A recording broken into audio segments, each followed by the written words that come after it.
Friends, welcome back to technic Malayalam. ഇന്ന് നമ്മൾ മറ്റൊരു അൺബോക്സിംഗ് വീഡിയോ ആയിട്ടാണ് വന്നിരിക്കുന്നത്. അപ്പോൾ ഓപ്പോൻ്റെ ഏറ്റവും പുതിയ റെനോ സീരീസിലെ ഒരു ഡിവൈസാണ് നമ്മൾ പരിചയപ്പെടുത്താൻ പോകുന്നത്, ഓപ്പോ റെനോ 12 5G. അപ്പോൾ റെനോ സീരീസ് നമുക്കറിയാം എപ്പോഴും തന്നെ ഒരു ക്യാമറ സെൻട്രിക് ഡിവൈസാണ് വരാറ്. അപ്പോൾ ഇത്തവണയും റെനോ 12ഉം റെനോ 12 പ്രോയും വരുന്നുണ്ട്. അപ്പോൾ രണ്ട് ഡിവൈസാണ് വരുന്നത്, റെനോ 12 പ്രോ, റെനോ 12. ഇത് രണ്ടും തമ്മിൽ ഏറെക്കുറെ സെയിം ആണ് എക്സ്പീരിയൻസ്. എന്നാൽ ഒരേ ഒരു ചേഞ്ച് ഉള്ളൂ, അതായത് റെനോ 12 പ്രോയിൽ ടെലിഫോട്ടോ ലെൻസ് ഉണ്ടെന്നുള്ളതാണ് ഒരു ചേഞ്ച്. ബാക്കി ഏറെക്കുറെ എല്ലാം തന്നെ സെയിം ആണ്. ക്യാമറാസ്, ബാക്കിയുള്ള കാര്യങ്ങളൊക്കെ നോക്കുകയാണെങ്കിൽ സോഫ്റ്റ്വെയർ ആണെങ്കിലും ബാറ്ററി ആണെങ്കിലും എല്ലാം തന്നെ സെയിം ആണ്. ഈവൻ പ്രോസസ്സർ ഒരു സെയിം ആണ്. പക്ഷേ റെനോ 12 പ്രോയിൽ ഒരു ടെലിഫോട്ടോ ലെൻസ് ഉണ്ട് എന്നുള്ളതാണ്. എന്നാൽ നമ്മുടെ കയ്യിലുള്ളത് റെനോ 12 ആണ്, 5G ആണ്. ഇത് ടെലിഫോട്ടോ ലെൻസ് ഇല്ല, എന്നാൽ അതിന് പകരം അൾട്രാ വൈഡ് ആംഗിൾ ക്യാമറയാണ് കൊടുത്തിരിക്കുന്നത്. അതേ ഒരു മാറ്റമേ ഉള്ളൂ. അപ്പോൾ ഇതിൻ്റെ വിശദമായ ഡീറ്റെയിൽസിലേക്ക് ഞാൻ വരാം. ഇതിൻ്റെ ഗുണങ്ങൾ എന്തൊക്കെയാണ്, പോരായ്മകൾ എന്തൊക്കെയാണ്.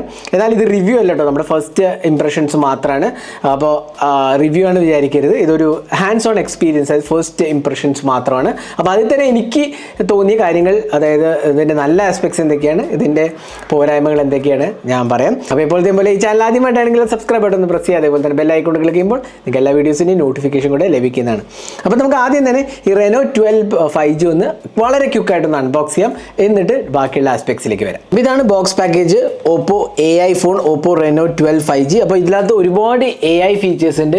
AI സ്മാർട്ട് കട്ടൗട്ട്, അതേപോലെ AI പിക്ചറിന് ഇമ്പ്രൂവ് ചെയ്യാനുള്ള ഒരുപാട് ഓപ്ഷൻസ്, AIൻ്റെ ഫീച്ചേഴ്സ് ഉണ്ട്. അപ്പോൾ AI സോഫ്റ്റ്വെയറിനെ കുറിച്ച് നമ്മൾ വിശദമായി പറയാം. അപ്പോൾ ഇതാണ് Oppo Reno 12 Oppo AI phone എന്നാണ് ഇതിനെ വിശേഷിപ്പിക്കുന്നത്. റെനോ 12 ഉണ്ട്, റെനോ 12 പ്രോ ഉണ്ട്. അപ്പോൾ ബോക്സ് നമുക്ക് കാണാം, ഇത് സൺസെറ്റ് പീച്ച് എന്നാണ് ഇതിൻ്റെ കളറിൻ്റെ പേര്. 8GB റാമും 256GB സ്റ്റോറേജുമാണ് വരുന്നത്. പിന്നെ നമുക്ക് ഇതിനെ തുറക്കുമ്പോൾ ഇതിനകത്ത് ആദ്യം തന്നെ കിട്ടുന്നത് നമുക്ക് ഫോണാണ്. ജസ്റ്റ് ഫോണൊന്ന് മാറ്റി വയ്ക്കാം, പെട്ടെന്ന് തന്നെ ബാക്കിയുള്ള ബോക്സിലെ കണ്ടൻസ് കാണിച്ചു തരാം. ഇതിനകത്ത് നമുക്ക് കിട്ടുന്ന ഒരു കേസാണ്, നല്ലൊരു സ്റ്റൈലിഷ് ലുക്കിംഗ് കേസ് എന്ന് വേണമെങ്കിൽ പറയാം. ഒരു പാറ്റേൺ ഒക്കെ ഉള്ള ഒരു കേസാണ്. പിന്നെ നമുക്ക് manual warranty information, quick start ഗൈഡാണ് വരുന്നത്, സിം ഇജക്ടർ പിൻ, പിന്നെ ഒരു ചാർജിങ് കേബിൾ, USB Type-C, പിന്നെ ഒരു 80 watt അഡാപ്റ്റർ. അപ്പോൾ ഇത്രയാണ് ബോക്സിനകത്ത് വരുന്നത്. നമുക്ക് ഡിവൈസ് ഒന്ന് നോക്കാം. ഇതാണ് നമ്മുടെ ഓപ്പോ റെനോ 12. അപ്പോൾ ഡിസൈൻ ലാംഗ്വേജ് ഉണ്ടല്ലേ, ആ സൺസെറ്റ് കളറാണ്, പീച്ച് എന്ന് പറഞ്ഞ കളറിൻ്റെ ആ ഒരു പ്രത്യേകത നമുക്കിവിടെ കാണാൻ സാധിക്കേണ്ടില്ലേ. ഒരു സൂര്യൻ അസ്തമിക്കുന്ന രീതിയിലുള്ള കളറാണ്.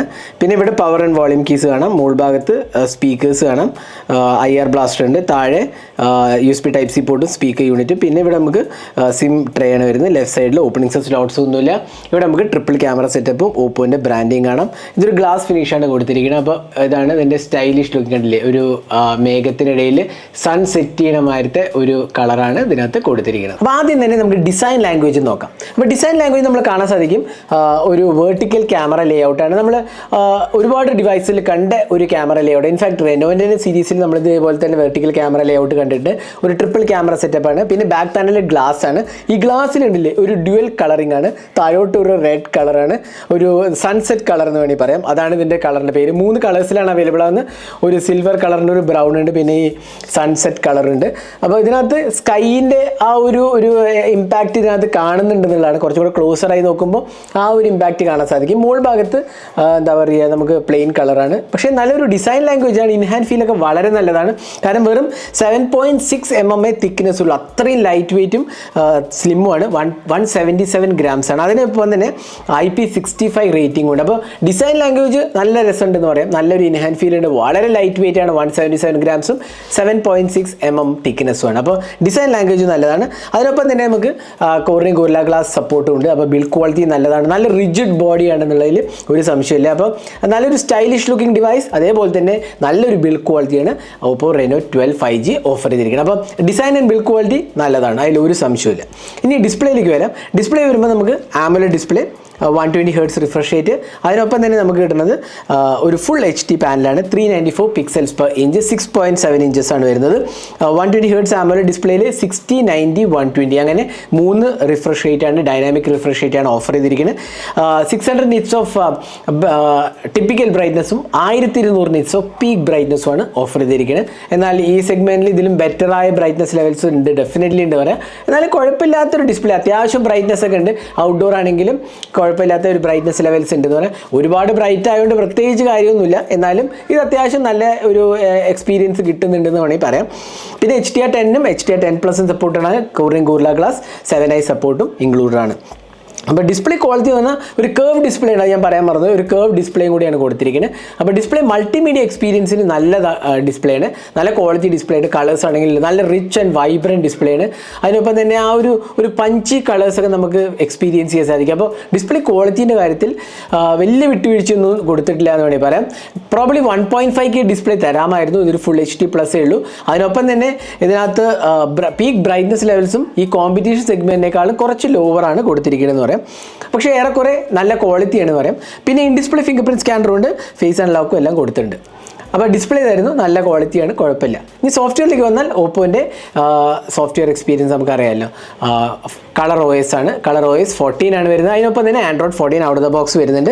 പിന്നെ ആദ്യം തന്നെ ഇതിൻ്റെ ഒരു പ്രധാന കാര്യം പറയാം, ബ്ലോട്ട്വെയർസ്. ഒരുപാട് ബ്ലോട്ട്വെയർസ് ഇതിനകത്ത് പ്രീ ഇൻസ്റ്റാൾഡ് ആണ്. ഇതിൻ്റെ ഒരുപാട് ബ്ലോട്ട്വെയർസ് ഉണ്ട്. കുറേ ഗെയിംസ് ആണ്, എന്നാൽ ഈ ഗെയിംസൊക്കെ വേണമെങ്കിൽ അൺഇൻസ്റ്റാൾ ചെയ്ത് നമുക്ക് കളയാൻ സാധിക്കുന്നില്ല. അൺഇൻസ്റ്റാൾ ചെയ്ത് കളയാൻ പറ്റുന്നുണ്ട്, എന്നാലും ഒരുപാട് ബണ്ടിൽഡ് ഗെയിംസ് ഉണ്ട്. അതുകൊണ്ടില്ല ഇഷ്ടം പോലെ ഗെയിംസ് ഉണ്ട്. അതേപോലെ തന്നെ ആപ്സും ലിങ്ക്ഡിൻ്റെ, നെറ്റ്ഫ്ലിക്സ്, മിന്ത്ര, അങ്ങനത്തെ കുറേ ആപ്സ് പ്രീ ഇൻസ്റ്റാൾഡ് ആണ്. അപ്പോൾ അതൊക്കെ അൺവാണ്ടഡ് ആണ്, സത്യം പറഞ്ഞാൽ നമ്മളെല്ലാവരും യൂസ് ചെയ്യുന്നതല്ല. അപ്പോൾ അതുകൊണ്ട് തന്നെ ഞാൻ പറയും ബ്ലോട്ട്വെയർസിൻ്റെ സ്ഥിതിയിൽ ഭയങ്കര ഡ്രാസ്റ്റിക്കായ ഒരുപാട് ബ്ലോട്ട്വെയർസ് ഉണ്ട് എന്ന് വേണമെങ്കിൽ പറയാം. പിന്നെ ഇതിനകത്ത് UI എക്സ്പീരിയൻസ് ഏറെക്കുറെ നല്ലതാണ്. സോഫ്റ്റ്വെയർ എക്സ്പീരിയൻസ് പോയി കഴിഞ്ഞാൽ നല്ല ഒരു UI ആണ്, കുഴപ്പമില്ലാത്ത കസ്റ്റമൈസേഷൻ ഓപ്ഷൻസ് ഉണ്ട്. നമ്മളെല്ലാ കളർ OS വരുന്ന പോലെ തന്നെ ഇതിനകത്ത് ആനിമേഷൻസും എഡ്ജ് ലൈറ്റിങ്ങും കളേഴ്സും തീംസും അങ്ങനത്തെ കാര്യങ്ങളെല്ലാം തന്നെ ഇൻക്ലൂഡഡ് ആണ്. അപ്പോൾ ആ ഒരു എക്സ്പീരിയൻസും അല്ല, അതായത് സോഫ്റ്റ്വെയർ എക്സ്പീരിയൻസും അല്ല, പക്ഷേ നമ്മൾ ആദ്യം ചെയ്യുന്നുണ്ട് കുറച്ചൊന്ന് ക്ലീനപ്പ് ചെയ്യണം എന്നുള്ളത്. അതായത് ബ്ലോട്ട്വെയർസ് ഒക്കെ ഒന്ന് എടുത്ത് കളഞ്ഞാൽ കുഴപ്പമില്ലാത്ത ഒരു സോഫ്റ്റ്വെയർ ആണെന്ന് പറയാം. അപ്പോൾ അതാണ് ഒരു പോരായ്മ എന്ന് പറയുന്നത്, ഒരുപാട് ബ്ലോട്ട്വെയർസ് ഇൻക്ലൂഡഡ് ആണെന്നുള്ളത്. പിന്നെ ഇതിനകത്ത് സോഫ്റ്റ്വെയറിൻ്റെ കാര്യം പറയുകയാണെങ്കിൽ ഒരുപാട് AI ടൂൾസും കൊടുത്തിട്ടുണ്ട്. AI എന്താ പറയുക, ടൂൾ ബോക്സ് ഉണ്ട്, അതേപോലെ AI റെക്കോർഡിംഗ് ഉണ്ട്, അതേപോലെ സ്മാർട്ട് കട്ടൗട്ട് ഫംഗ്ഷനാലിറ്റി ഉണ്ട്, പിക്ചേഴ്സ് ഇംപ്രൂവ് ചെയ്യാൻ AI ടൂൾസ് ഉണ്ട്. അപ്പോൾ അങ്ങനത്തെ ഒരുപാട് കാര്യങ്ങൾ ഇതിനകത്ത് കൊടുത്തിട്ടുണ്ട്. പിന്നെ ഫയൽ ഡോക്ക് ഉണ്ട്, നമ്മൾ ഓൾറെഡി കണ്ട ഒരു സംഭവമാണ് ഫയൽ ഡോക്ക്. അങ്ങനെ ഒരുപാട് സോഫ്റ്റ്വെയർ എൻഹാൻസ്മെൻറ്റ് ടൂൾസ് ഓപ്പോൻ്റെ കളർ OSൽ കൊടുത്തിട്ടുണ്ട്. അപ്പോൾ അതെല്ലാം നമുക്കിവിടെ Reno 12 5Gയിലും Reno 12 Pro 5Gയിലും നമുക്ക് കിട്ടുന്നതാണ്. ഇനി അടുത്തത് സോഫ്റ്റ്വെയർ കഴിഞ്ഞ് ഇനി പെർഫോമൻസിലേക്ക് പോകാം.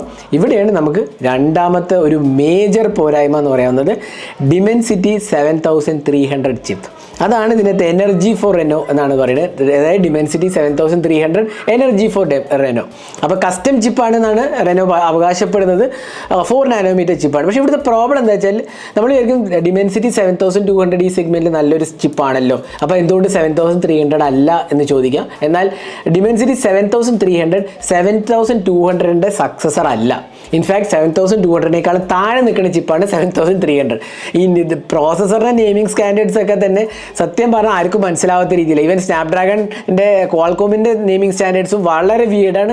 അതേപോലെ തന്നെയാണ് ഇപ്പോൾ ഡിമെൻസിറ്റി നെയിം ചെയ്തിരിക്കുന്നത്. നമ്മളെല്ലാവരും വിചാരിക്കും 7300 എന്ന് പറയുമ്പോൾ 7200 അപ്ഗ്രേഡാന്ന് വിചാരിക്കും. എന്നാൽ അതല്ല, ഇത് പ്രോബ്ലി ഒരു 7050 അല്ലെങ്കിൽ 7020 അപ്ഗ്രേഡ് ആയിട്ട് വേണമെങ്കിൽ പറയാം. അപ്പോൾ ഇത് അത്രയ്ക്ക് ഒരു അപ്ഗ്രേഡ് അല്ല. ഇൻഫാക്ട് ഇത് ആൻഡ്രോയിഡ് സ്കോർ പറയുക ഒരു 6.5 ലക്ഷം 6.5 ലക്ഷമൊക്കെയാണ് ആൻഡ്രോയിഡ് സ്കോർ. ഇൻഫാക്ട് ഡിമെൻസിറ്റി 7200 7.5 ലക്ഷത്തിൻ്റെ അടുത്ത് ആൻഡ്രോയിഡ് സ്കോർ ഉണ്ടായിരുന്നു. അപ്പോൾ അത് വെച്ച് നോക്കിയാൽ തന്നെ നമുക്കറിയാം ഇതൊരു ഡൗൺ ഗ്രേഡ് ആണ്. അപ്പോൾ പ്രോസസ്സർ വൈസ് ഈ ഒരു സെഗ്മെൻറ്റ് പറ്റിയ ഒരു പ്രോസസ്സർ അല്ല എന്ന് നമുക്ക് തീർത്തും പറയാൻ സാധിക്കും. 4 നാനോമീറ്റർ ചിപ്പാണെങ്കിലും ഡെഫിനറ്റ്ലി ഈ സെഗ്മെൻറ്റ് പറ്റിയ ഒരു പ്രോസസ്സർ അല്ല. ഇതിലും ബെറ്റർ പ്രോസസ്സർ ഡെഫിനറ്റ്ലി കൊടുക്കേണ്ടതായിരുന്നു, എന്നാൽ അത് കൊടുത്തിട്ടില്ല എന്നുള്ളതാണ്. അപ്പോൾ ഒരു പവർഫുൾ പ്രോസസ്സർ നമുക്ക് എക്സ്പെക്ട് ചെയ്യുന്ന സ്ഥലത്ത് ഒരു ആവറേജ് ലുക്കിംഗ് പ്രോസസ്സർ മാത്രമേ കൊടുത്തിട്ടുള്ളൂ എന്നുള്ളതാണ്. അപ്പോൾ പിന്നെ ഡെയിലി യൂസേജിൽ നമുക്ക് അത്ര ലാഗോ അങ്ങനത്തെ ഇഷ്യൂസ് ഒന്നുമില്ല. എന്നാലും നമ്മൾ പറയില്ല, നമ്മൾ കൊടുക്കണ പൈസയ്ക്ക് ഒരു മൂല്യം കിട്ടുക എന്ന് പറയില്ല. അപ്പോൾ അത് ഇവിടെ വരുന്നില്ല എന്നുള്ളതാണ് എൻ്റെ ഒരു മേജർ ആസ്പെക്റ്റ്. അപ്പോൾ ഇതിനകത്ത് വരുന്നത് നമുക്ക് 8 GB റാം, അതേപോലെ 256 GB സ്റ്റോറേജാണ് വരുന്നത്. UFS 3.1 ഉണ്ട്, അറ്റ്ലീസ്റ്റ് അത് കൊടുത്തിട്ടുണ്ടെന്ന് പറയാം. LPDDR4X റാമേ ഉള്ളൂ, എന്നാലും കുഴപ്പമില്ല. UFS 3.1 അറ്റ്ലീസ്റ്റ് കൊടുത്തിട്ടുണ്ടെന്ന് വേണമെങ്കിൽ പറയാം. പിന്നെ സോഫ്റ്റ്വെയറിൻ്റെ കാര്യം പറയാൻ വന്നപ്പോൾ ഞാൻ വിട്ടുപോയത് 3 years ഓഫ് ആൻഡ്രോയിഡ് അപ്ഡേറ്റ്സും 4 years ഓഫ് സെക്യൂരിറ്റി പാച്ചസുമാണ് പ്രോമിസ് ചെയ്തിരിക്കുന്നത്. അപ്പോൾ അത് സോഫ്റ്റ്വെയറിൻ്റെ കാര്യത്തിൽ വിട്ടുപോയൊരു കാര്യമാണ്. അപ്പോൾ ഇതാണ് നമ്മുടെ പെർഫോമൻസിൻ്റെ കാര്യം പറയുകയാണെങ്കിൽ. അപ്പോൾ ഡെഫിനറ്റ്ലി ഈ സെഗ്മെൻറ്റ് പറ്റിയ ഒരു പ്രോസസ്സർ അല്ല എന്ന് പറയാം. അപ്പോൾ ഗെയിമിങ്ങിനൊന്നും കളിക്കാൻ പറ്റിയ ഒരു ഡെഫിനറ്റ്ലി ഒരു പറ്റിയ ചിപ്പല്ല എന്ന് വേണമെങ്കിൽ പറയാം. അപ്പോൾ അതാണ് പ്രോസസ്സറിൻ്റെ കാര്യം പറയാം. ഞാൻ അടുത്ത് ക്യാമറയിൽ പോകാം. അപ്പോൾ ക്യാമറയാണ് ഇതിൻ്റെ എഗെയിൻ ഒരു ഇമ്പോർട്ടൻ്റ് ആസ്പെക്റ്റ് നമുക്കറിയാം. റെനോ സീരീസ് എപ്പോഴും തന്നെ ക്യാമറ സെൻട്രിക് ഡിവൈസസ് ആണ്. ഇതിലും ക്യാമറ സെൻട്രിക് ആണ്. സോണി ലൈറ്റ് 600 സെൻസറാണ് കൊടുത്തിരിക്കുന്നത്. 50 മെഗാ പിക്സൽ സെൻസറാണ്. ഇതിൻ്റെ എഫ് വാല്യൂ എന്ന് പറഞ്ഞാൽ f1.8 അപ്പേച്ചറാണ്. OIS ഉണ്ട്. Secondary camera 8 megapixel Sony സെൻസറാണ്. പിന്നെ ഒരു 2 മെഗാ പിക്സൽ മാക്രോ ഉണ്ട്, അത് ഒംനിവിഷൻ സെൻസറാണ്. പിന്നെ സെൽഫി ക്യാമറ ആണെങ്കിൽ 32 മെഗാ പിക്സൽ സെൽഫി ക്യാമറയാണ്. അത് ഫേസ് ഡിറ്റക്ഷൻ ഓട്ടോ ഫോക്കസ് ഉണ്ട്. f2.0 അപ്പേച്ചറാണ് കൊടുത്തിരിക്കുന്നത്. അപ്പോൾ ക്യാമറേൻ്റെ നമ്മൾ നേരത്തെ പറഞ്ഞ പോലെ ട്രിപ്പിൾ ക്യാമറ ഡിസൈനാണ്. 50 മെഗാ പിക്സൽ സോണി ലൈറ്റ് 600 സെൻസറാണ് കൊടുത്തിരിക്കുന്നത്. അപ്പോൾ ഇനി ക്യാമറേൻ്റെ സാമ്പിൾസ് ഒന്ന് എടുത്ത് നോക്കാം. അപ്പോൾ നമുക്ക് ഇതാക്കിയാണ് ക്യാമറ സാമ്പിൾസ് ഈ ഫോണിൽ നിന്ന് എടുത്ത്. അത്യാവശ്യം നല്ല ക്വാളിറ്റി ഉണ്ടെന്ന് ഡെഫിനറ്റ്ലി പറയാവുന്നതാണ്. ക്യാമറ സെൻട്രിക് അപ്പോൾ ഒരു ക്യാമറ സെൻട്രിക് ഡിവൈസിന് വേണ്ട നല്ലൊരു ക്വാളിറ്റി ഉണ്ട്, നല്ല ഡീറ്റെയിൽസ് ഉണ്ട്, അത്യാവശ്യം നല്ല ഷാർപ്നെസ് ലെവൽസ് ഉണ്ട്. ക്ലാരിറ്റീൻ്റെ കാര്യത്തിലൊക്കെ കുഴപ്പമില്ല. പോർട്രേറ്റ്സ് ആണെങ്കിൽ നല്ലതാണ്. 2x ഇൻ സെൻസർ സൂമിൻ്റെ ഓപ്ഷനും കൂടെ കൊടുത്തിട്ടുണ്ട്. അപ്പോൾ അതേപോലെ പോർട്രേറ്റ്സ് നല്ല രീതിയിൽ വന്നിട്ടുണ്ട്. പിന്നെ 4K റെക്കോർഡിംഗ് ഉണ്ട്. 4K 30 FPS സപ്പോർട്ട് ചെയ്തിരിക്കുന്നത് റിയർ ക്യാമറയിൽ. നമുക്ക് 4K 30 FPS വീഡിയോ എടുക്കാവുന്നതാണ്. 60 FPS 4Kയിലില്ല, എന്നാൽ 1080p റെസൊല്യൂഷനിൽ 60 FPS ഉണ്ട്. പിന്നെ അൾട്രാ സ്റ്റഡി മോഡ് അങ്ങനത്തെ ഓപ്ഷൻസ് എല്ലാം ഉണ്ട്. അപ്പോൾ ക്യാമറ കുഴപ്പമില്ല, നല്ലൊരു ക്വാളിറ്റിയാണെന്ന് ഡെഫിനറ്റ്ലി നമുക്കിതിനെ വിശേഷിപ്പിക്കാവുന്നതാണ്. അപ്പോൾ ക്യാമറയെ കുറിച്ചുള്ള നിങ്ങളുടെ അഭിപ്രായങ്ങൾ പറയുക. ഫോട്ടോസ് കണ്ടിട്ട് നിങ്ങൾക്ക് എന്ത് തോന്നുന്നു, ഈ പ്രൈസ് സെഗ്മെൻറ്റിൽ നല്ലതാണോ അല്ലയോ എന്നുള്ളത്.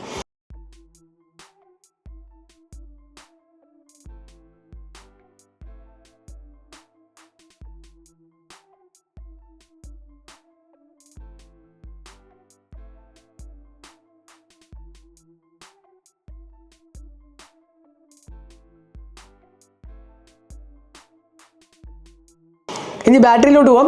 5000 mAh battery, 80 what super work. അതാണ് ഇതിൻ്റെ ഇത്. അറൗണ്ട് 50 മിനിറ്റ്സോളം എടുക്കുമെന്ന് എനിക്ക് തോന്നുന്നു. 50 മിനിറ്റിനകത്ത് ഫുൾ ചാർജ് ആവും. അതേപോലെ ബാറ്ററിക്ക് വേണ്ട എന്താ പറയുക ചാർജിങ് സൈക്കിൾസ് ഒക്കെ പ്രൊട്ടക്ട് ചെയ്യുന്ന ടൈപ്പുള്ള സോഫ്റ്റ്വെയറും ആ ബാറ്ററി എക്സ്പീരിയൻസ് ഒക്കെ ഇതിനകത്തും ഉണ്ട്. നമ്മൾ ഒരുപാട് ഓപ്പോയിലെ ഫോൺസിൽ കണ്ട ആ ഒരു ബാറ്ററി ടെക് ഒക്കെ ഇവിടെയുണ്ട്. 5000 mAh ബാറ്ററി, 80 വാട്ട് ചാർജിങ് ആണ് വരുന്നത്. അപ്പോൾ അത്യാവശ്യം നല്ല ബാറ്ററി ലൈഫ് നമുക്ക് എക്സ്പെക്ട് ചെയ്യാം. കുഴപ്പമില്ലാത്ത ഒരു ബാറ്ററി ലൈഫ് 5000 mAh എക്സ്പെക്ട് ചെയ്യാവുന്നതാണ്. അപ്പോൾ ഇതായിരുന്നു റെനോ 12 5Gൻ്റെ ഒരു അൺബോക്സിങ്ങും ഫസ്റ്റ് ഇംപ്രഷൻ അല്ലെങ്കിൽ ഹാൻഡ്സ് ഓൺ എക്സ്പീരിയൻസ്. അപ്പോൾ ഇതിൽ എടുത്ത് പറയേണ്ട കാര്യങ്ങൾ, നല്ല ഡിസൈനാണ്, കുഴപ്പമില്ലാത്തൊരു ഡിസൈനാണ്, നല്ല ക്യാമറയാണ്, നല്ല ഡിസ്പ്ലേ ആണ്, ബാറ്ററി ലൈഫും കുഴപ്പമില്ല, ചാർജിങ് സ്പീഡും കൊള്ളാം. ഇനി ഇതിൻ്റെ പോരായ്മകൾ ബ്ലോട്ട് വേസ് ഒരുപാടുണ്ട് എന്നുള്ളതാണ്.